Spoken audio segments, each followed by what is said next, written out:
Musim Haji 2023 ini, Sistem Informasi dan Komputerisasi Haji Terpadu, Siskohat Kementerian Agama, Kemenak RI, kembali menggandeng perusahaan jasa telekomunikasi Arab Saudi, Qais International, guna menampilkan data dan informasi relevan bagi jamaah dan petugas haji Indonesia.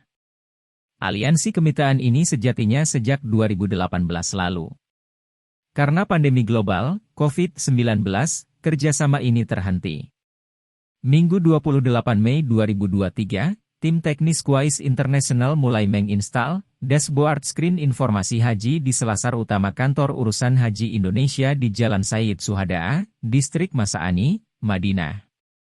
Pihak Qais International diwakili Head Manager dari Riyadh, Labib Mansur. Siskohat adalah support kompartemen strategis Kemenak bidang data dan aplikasi teknologi informasi haji. Sedang Qais adalah salah satu mitra limited liability company, LLC Telkomsel untuk mengoperasikan customer lain Grapari di 4 kota utama, Arab Saudi, Mekah, Madinah, Jeddah dan Riyadh.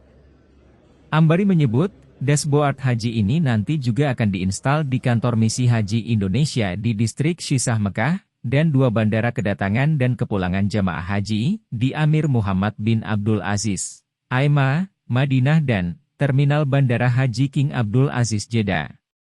Siskohat merupakan sistem yang mengatur semua data dan informasi penyelenggara haji Indonesia.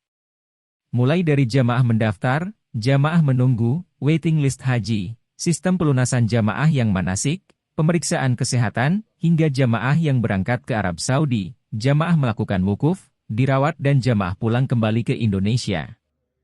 Menteri Agama, tahun lalu, berinisiatif menyajikan satu lagi dashboard summary dan overview yang lebih simpel. Kolaborasi tripartit antara Qais, Grapari Saudi, Telkomsel dan Kemenak untuk membangun dashboard haji 2022 ini bukan yang pertama kali, karena pada tahun 2018 juga pernah dilakukan hal yang sama. Dashboard Haji 2023 membantu petugas melalui overview kondisi terkini seputar haji, masyarakat juga. Ditargetkan bisa mengakses dashboard ini baik melalui URL web maupun aplikasi Android. Selain petugas, jamaah dan keluarganya juga bisa mengakses data jamaah sakit atau wafat, list penerbangan haji yang berlangsung, rute bis syalawat, kloter, dan total jamaah yang tiba dari dan kembali ke tanah air.